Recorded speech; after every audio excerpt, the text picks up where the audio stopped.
Hi, I'm Monica. And I'm Dunya. Welcome to Sip It, a podcast by SnaptureThis and CreatorClub focused on all things entrepreneurship and cafe culture.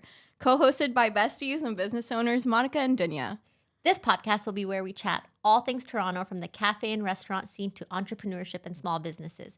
We'll be bringing on amazing business owners, influencers, and storytellers from all across Ontario to share their story.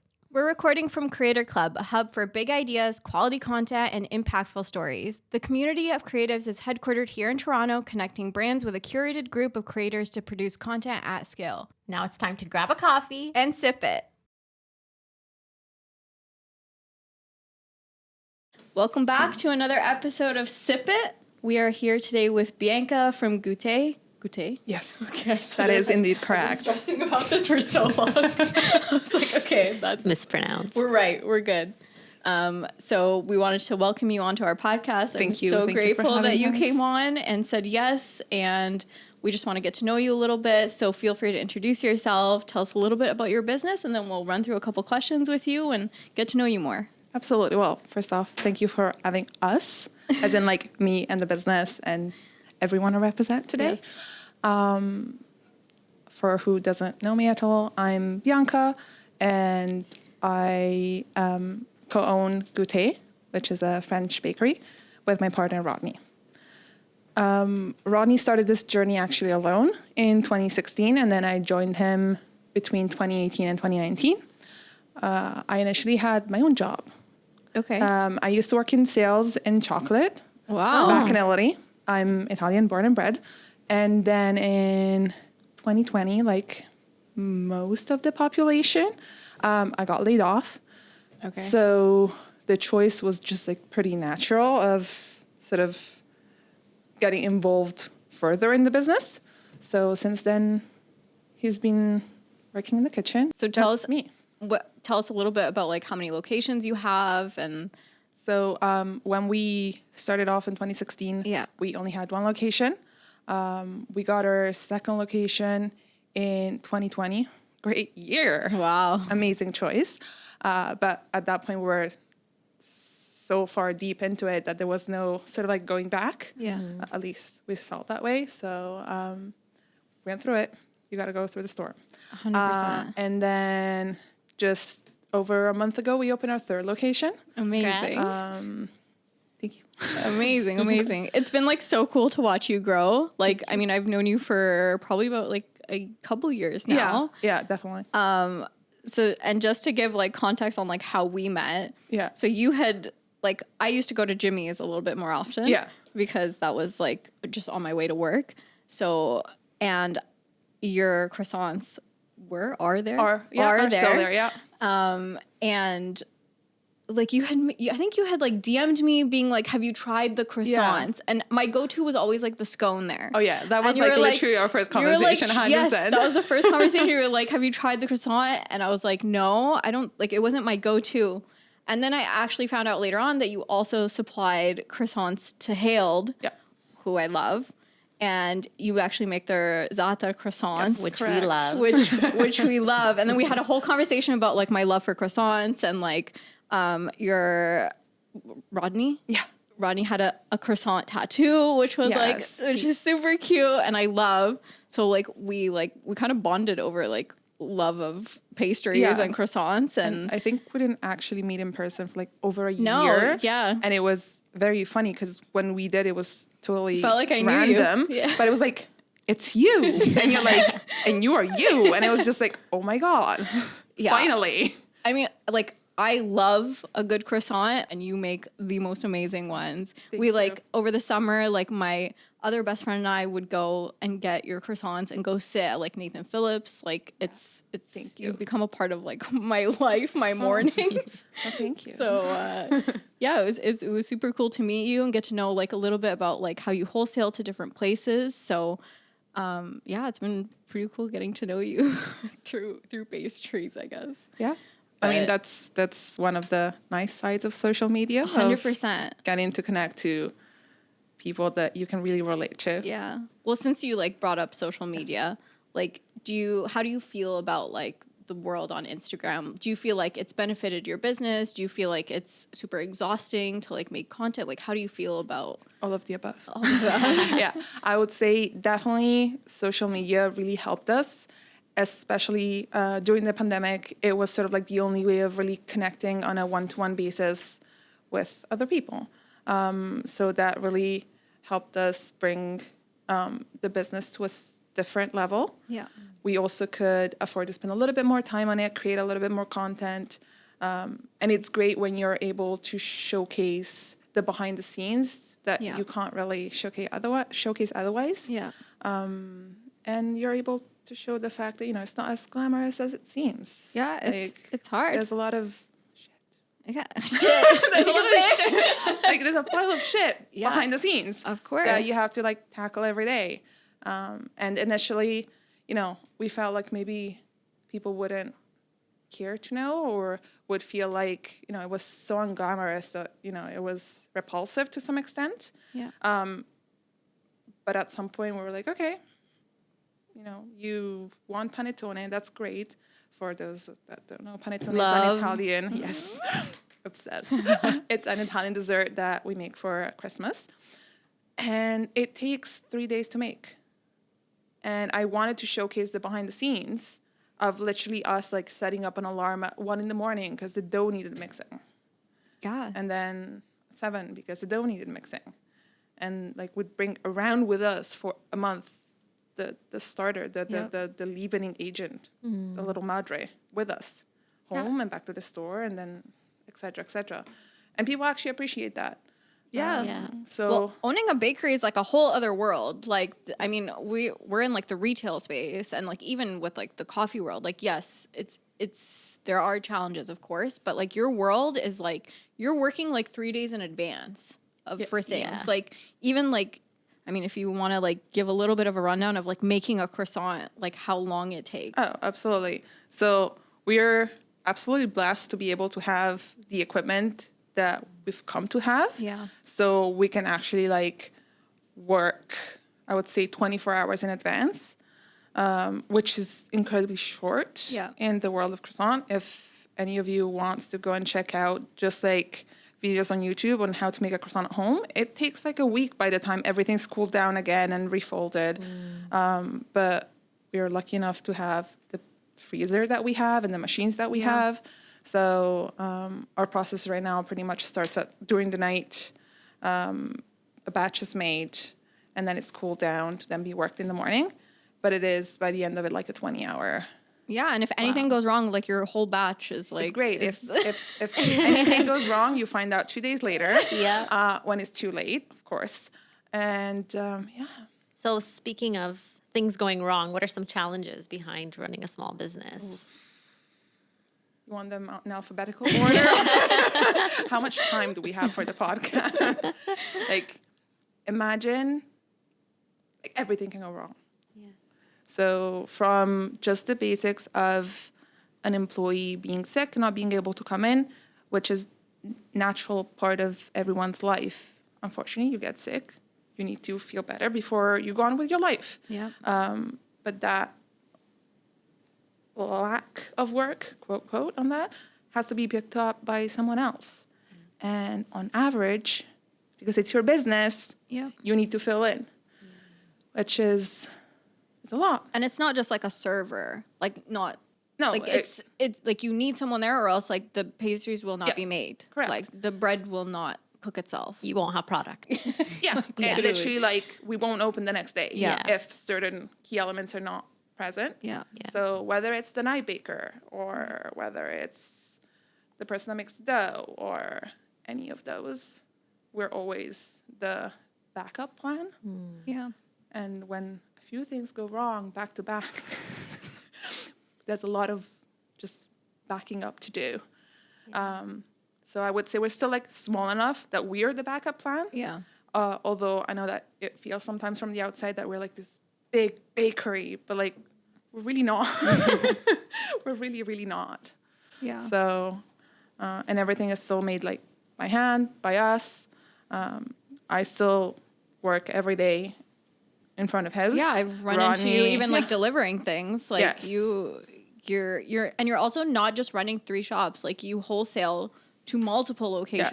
Yes. We have a every lot day. of wholesale. Yeah. Like it's crazy. How lot to many juggle. wholesalers are like, Like I would say easily, depending on the season, because some of them are seasonal, like ice Yeah. cream shops are open only during the summer. They're like 20 or 30 roughly.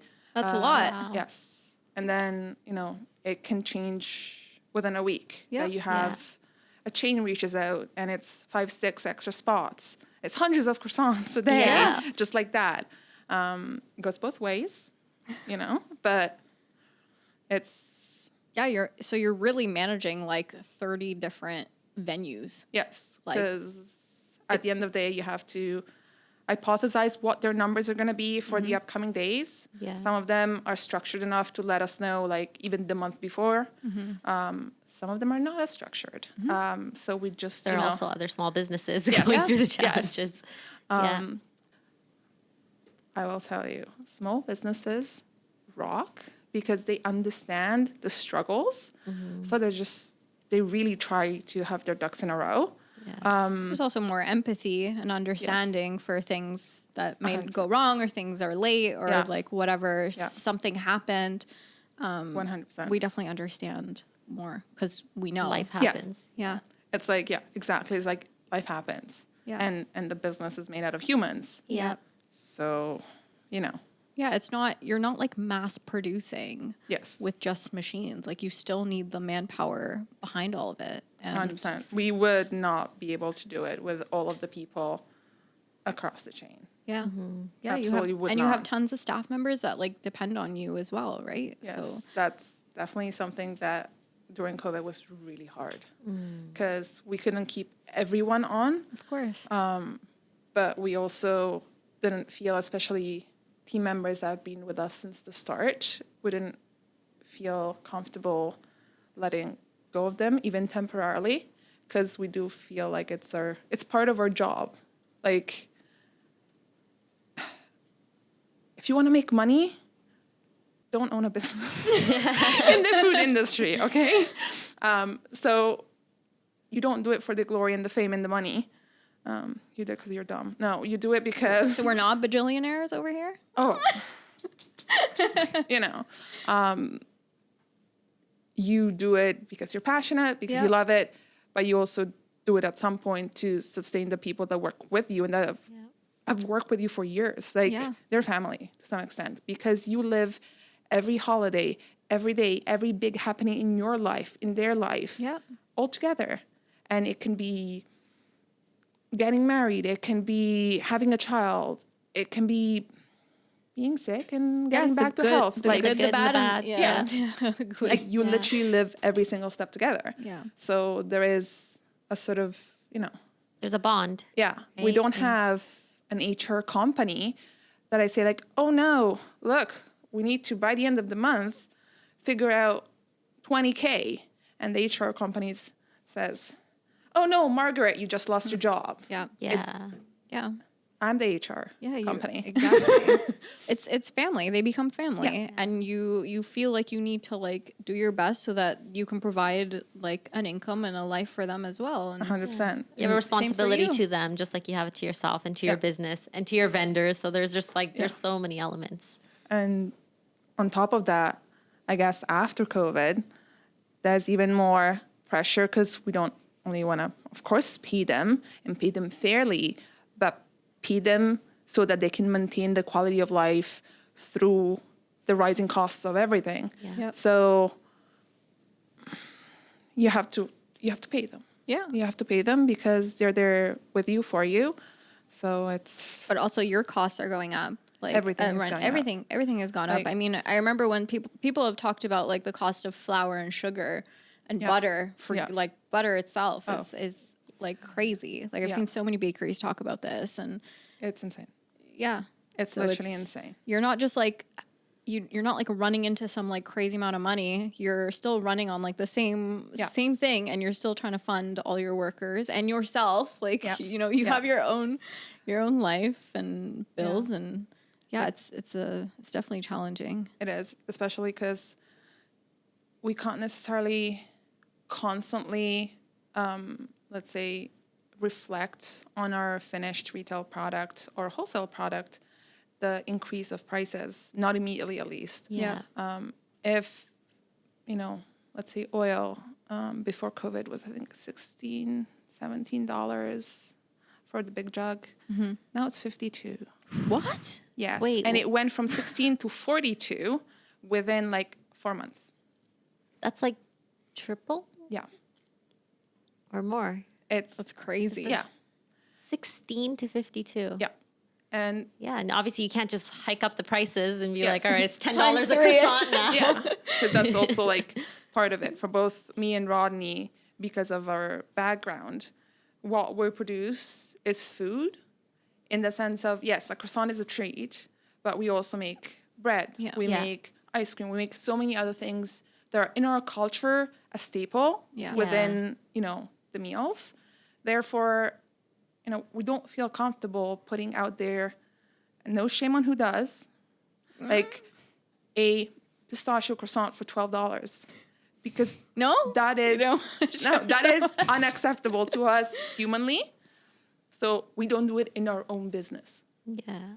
Everyone else is free to do I love that because you feel like you have a sense of responsibility, but there's compassion, like you're growing, which is great, and that's a blessing, and which is so nice to see. But it's because of how compassionate you are to your staff, to your product, to your customers, because you could bring up the prices, and it's justified, unfortunately, because the costs, like you just said, are insane.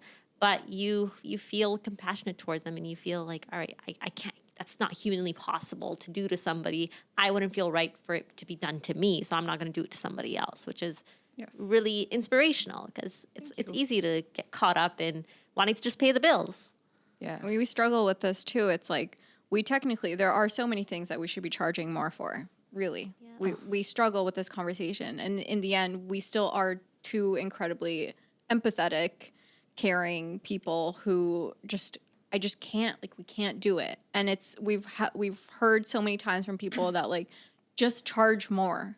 And it's like, I can't do it. Yes. I should. And there are other people who are 100%, but for me, I care more that people have the product. And I don't know how great the business model behind that is, but it's I rather people have my print in their home on their wall.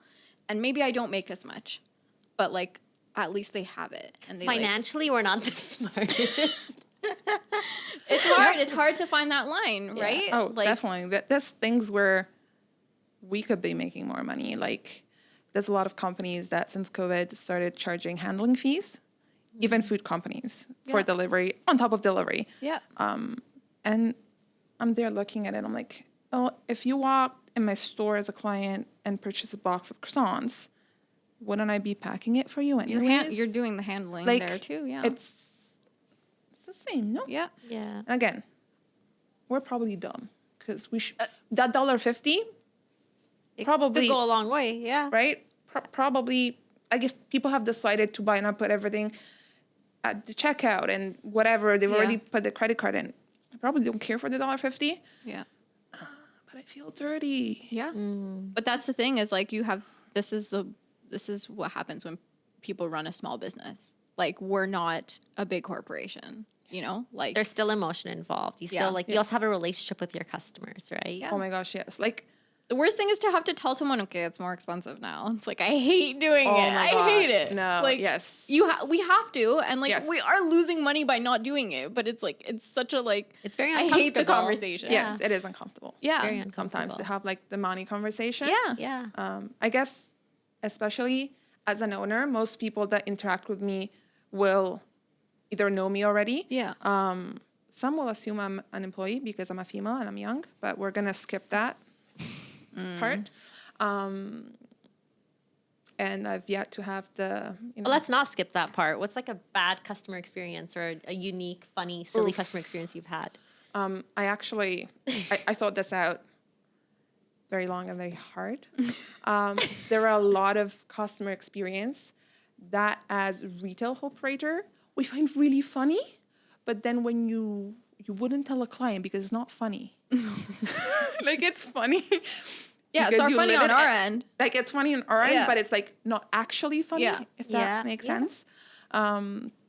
So yeah, but I would say I think to some extent lowest point in my customer service career that I've touched was once a gentleman was trying to argue my pricing, and Okay. I'll stand my ground. I can do my pricing. I know why our things cost a certain amount, and the main thing is human labor.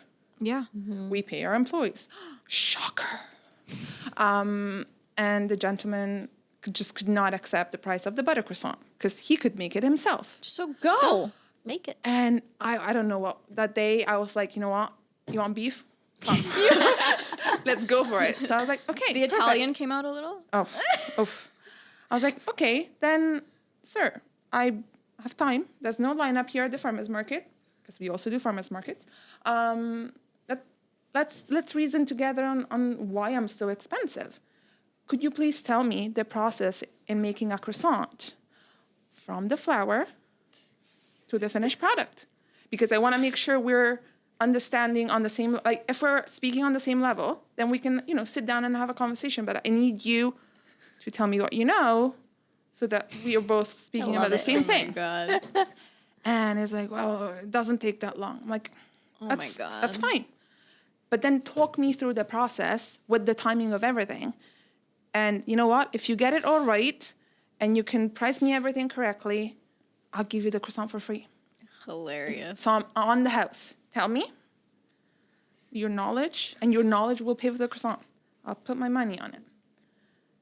And he just sort of mumbles and he's like, no. Should have just paid for that croissant and left, man. Oh, yeah, he should have. Because at the end, he just could not. Obviously not. No. Like, are you No, are he you just a did professional? not have the information. Definitely not. He did not even know the basic ingredients. And Did you know there was butter in there? he just looked at me and left. Good. And I was just like, you know what? And I always tell my front of house employees, I don't need every single client that walks through the door. Mm-hmm. I need clients that understand what we do. Mm-hmm. And, we can't make everyone happy. We try our best, our hardest every day. And you can't. You can't please everyone Yeah. too. Like if a guy's gonna come in and start arguing about like what goes into a butter croissant, like it's time to go. Yeah. Like we're Some not. people are just bitter and I have. Also, he can go to Walmart and like pick up a box and call it a day. But Stale if you want, croissants. go get one. any advice you'd like to give other small business owners, entrepreneurs, individuals who'd want to get into small business? Don't do it. For those in the back, she said, "Don't do it." This one is a hard one because to some extent I didn't follow the advice I'm going to give, but don't make your hobby your job. Oh no. As does every single business owner. Yes. It's like keep it as a hobby so you may enjoy it and not live it through the stress of paying bills. It's expensive. It is. So it Like, costs a lot of I money, don't- especially nowadays. Costs a lot of money. I don't think one of the biggest things is I don't think you quite realize the cash flow that a business needs. Yeah. At the beginning, you're just sort of like it started off as a hobby, and then whatever your cousin gets whatever you're making, and they say it's really good, and you don't value your time in that price tag. Yep. So then it's like, oh, this is like actually like this is good. And then at some point it just hits. It's like, oh, I can't actually sell it for that amount. Yeah. And it's hard. Like if you're able to go past that moment of realization, then you can do it. But it's really hard, and it does put you in a spot where there's a lot of yourself involved. Yeah. I would say one of the topics that we most often have through DMs is like mental health. And, we have our own mental health checks. So like every now and again when we don't speak for maybe, a couple of months, it's like, mental health check. Like, all good. You alive over there? You're alive, all good. And it's all linked also to this sort of like transitioning from it being an hobby and something you love that's to some extent carefree and passionate and enjoyable in all of its forms, to it not being enjoyable 360 degrees. Yeah. So that's why I say, like, don't make your hobby your job. Yeah. Because you are going to unfortunately end up losing some, something from it. Yeah, you some do. extent. You do, Yeah. because you are now like relying on it financially, Yes. which takes a lot of the beauty out of it, to be Yes. honest. Like it's not as like fun and free and whatever, because you have to pay your bills with Yes, it and pay and- the business bills. We're And not just doing arts and crafts for fun no, anymore. it's no longer for fun. Yeah. Like if I was selling a print for $15 and I was, before wasn't relying on that, that's cool. Like you made $15. It's like happy days. Like I had my actual like 9 to 5 that was paying my bills. There's no Absolutely. worries. But Yeah. now it's like that $15 has to like go in like 5 different areas. Yes. Like it's totally takes the beauty out of it. 100%. And I mean, if you, like you said, like don't forget to like consider your time and your value your time and how much like whatever the cost of that is. And Yes. you forget about doing that. Which in is the so beginning. hard to calculate as well. Yeah. What is that? Like how much am I 24/7, worth? 24/7, Like- because that's also... Yeah, and you're not working 9 to 5. You're working like I'm always working. When am I not Yes. working? Even if I'm taking a picture, I'm technically working. Like Even if you're showering, you're thinking about it. You are thinking of, you know what? Did you package that print with, the Yeah. fold upside you down? also live with someone that you work with. Yes. So like I can't even imagine. Like it's like We've become better at it. Definitely. Like our days off, quote, quote, our Mondays and Tuesdays, because that's where all our stores are closed. yeah. Wholesale keeps on going Well, because wholesale exactly. Yeah. is a little beast that never sleeps. Yeah. Yeah, you can't tell other cafes to close on Monday, Tuesdays, Yeah, it's can like, you? sorry guys. Yeah. So literally I think the only day we don't deliver is Christmas Day. We're a small business. Like we're still a small business. We're not Costco. Like it's not perfect. Yeah. The croissant I want you to listen back to that when you make your no, next this mistake. is not for me. This is We're just one person. We make mistakes. We're not Costco. I want you to listen back to that the next time you make a We mistake. would like a T-shirt with a print that says We're not we Costco." are not Costco, please. it's so hard. Like we're hard on ourselves, but also like you do need those reminders that like the print shop might not print it properly, and I might have to tell a customer it might be late and the ink is messed up, or else you want me to give you a messed up print, like or that's- Canada Post is just really delayed. Yeah, like I'm sorry that like Canada Post doesn't care about you getting your cup on time. And no one's yelling at Canada Post. But it's Yelling unacceptable at us. because I paid express shipping. Yes. I get it. Like, I totally get it. We're also in a culture which, like, you go on Amazon and you put in a complaint and you get refunded and that's the end of it. Like, they're not asking a million questions. Like, they're refunding you immediately. So people expect that. Yeah. In my world, expect it because it's like, I didn't get it on time, so refund me. It's like, now I lost money. Yes. Like- yes. Like I'm already making like Nothing. nothing. Yeah. It's just like for the fun, borderline. But yeah, no, I 100% agree with you. And part of the letting go, we're going to shout out to my therapist. There we go. Oh yeah. Yeah. She's the best. You have to find ways to like stay somewhat sane and calm and collected in Yes. all of this, because like the amount of like mental strain running a small business puts on you is insane. It is. Like insane. It's not the same as running a business online. It's not the same as it being a hobby. It is a whole different ball game. It's exhausting. I melt down all the time. She puts up with me. It's scary. It's really scary. Yeah. Yeah.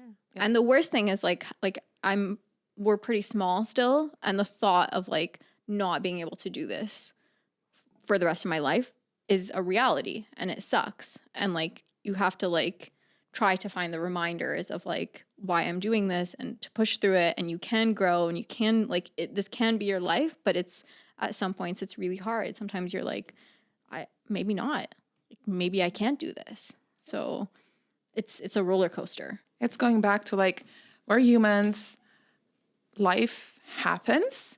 And when you own a business, it feels like you're not entitled to have your life happen. Yeah. Because it all weighs down on you. Yeah. In this case, it's like me and Rodney. Of course, we have employees. Like, of course, they help us out and they're like so important and crucial, and we would never be able to do this without them. Yeah. But they go home on a Sunday, they come back on a Wednesday, and what happens Monday and Tuesday? Yeah, they still clock out. Yeah, they still clock out. As much as maybe they're still like working in the background of some things, and I really appreciate that they go the extra mile. Yeah. Of maybe whether it's R&D or whatever they do. Sometimes they'll do it on their own time because they choose to, not because we force them. But just like point that out. No, because they want to support your business and your dream. But and, like we everything. don't clock out. Like the email with the complaint that comes through on a Monday comes through on my day off. Yep. And I still end up sort of seeing it and reading it, and my day off is shot. Yep. Because someone didn't like their croissant. Yeah. And I'm just like, they don't happen every day, but I think it's absolutely normal that it happens in any business. Because humans are humans. And it's hard. You're there and you're like, geez, do I respond to this now? Because it's going to eat at my brain for the next 48 hours? Or do I let it go until it's my work day? And you have to make that call. Yeah. No one else is going to make it for you. You can't call the HR department or public relations or whoever and be like, how do I handle this? It's like you have to make a call, and it may not be the right call, and you have to live with it. And like that's really hard. There's like, I have her and like you have Rodney, and it's like you guys have to kind of call the shots. Yeah, it's like that's it. I think we've moved a little bit more into the Monday's sacred. Anything that happens on a Monday, unfortunately, is going to have to be taken care of on a Tuesday. Good for you. Or even more, on a Wednesday. There's an automatic response that says, hi, we're out and about. Yeah. We'll answer on Wednesday. Yeah. Did it take since 2019 to accept this? Yes. Yes, it did. But hey. Yeah, setting boundaries are hard. It's hard to do. So hard. Because like you said, if you don't respond, it's going to ruin your Monday because you're going to be thinking about it. Yeah. And if you do respond, then you didn't set the boundary. Yes. I often do say that I envy a little bit the people that have a job that is a right here, right now job. Yeah. That doesn't go home with them at night. I joke about stocking shelves all the time. It's like, it sounds pretty good. Some days it's like, let me go put the soup on the shelf and just clock out. And that's it. Or even like a barista. I'd like that. I mean, like when I work front of house, I really enjoy the interaction with the public and everything. Yeah. I was like, I could do this. And but the thing is, as much as we say all these things, we still love what we do. Oh yeah, and of course. We would rather drown in all of it and live the dream, because this is the dream. This is like what we've wanted to do for however long, and I wouldn't trade it for anything. No, it's our own fault. 100%. It's all on us in the end. You wanted the bike. You still want the bike. Yeah. But you're like, yeah. It's like a beautiful mess, and we love it. So bless this mess. bless this mess. Okay, so feel free to shout out your shop, shout out your locations. 100%. If you also want to shout out a couple businesses that you love in the city, maybe they sell your stuff. Yeah. So, well, you can find us at our 3 stores. We have one on 300 Eglinton Avenue West, one at 3507 Bathurst Street, and one in Etobicoke that just opened at 34 Six Point Road, not Six Point Plaza, just for those in the area. We're open Wednesday to Sunday, so come find us. Don't go on Monday, Tuesday. No, do not. But if you do want to try our stuff on Monday and Tuesday. You can find us in a whole lot of cafes downtown. You can find us at Hail Coffee. You can find us at Jimmy's, like we mentioned before. You can find us at the Maker Bean. You can find us at High Notes, which just opened. It's pretty cool to sell vinyls and also is it sell a coffee. new spot? Yeah, it's just close to Jimmy Ronci. Okay. So they're like 5 minutes away. Okay. Amazing. But there's 1,000 others I haven't mentioned. If you want to see who carries us, you can actually go on our website. There's a store finder, and it will show you everyone that works with us. We have someone in the area of Muskoka. We have someone like as far as Hamilton. So like honestly, doesn't matter where you are, just give it a shot. Maybe there is someone just very close to you that carries us. Yeah. Amazing. Amazing. Well, thank you for sitting down with us and chatting, and hopefully everyone will go try at least, I keep saying your croissants. You make much more than just croissants. It's just my like personal go-to. So go check them out and check out their socials, and like everything you guys post is like delicious and amazing. And you've been such a cool person to get to know. And I'm living my like bakery dream of like talking to you and like talking croissant all the time. So it's been nice getting to know you, and I hope everyone will check you out. And thank you. Well, thank you for having me. You didn't say fuck once. Neither of you did. I actually, I asked multiple times before this podcast. I was like, can I swear on the podcast? Because I normally I embroider my sentences. Yeah, neither of you dropped the See? F-bomb. No F-bombs. And on that note, Good night, everyone. that's another episode of Sip It. Thank you guys for listening. Hope we'll have you back in the future and see how many more locations you have. And yeah, thanks. Thank you. Bye. Thank you.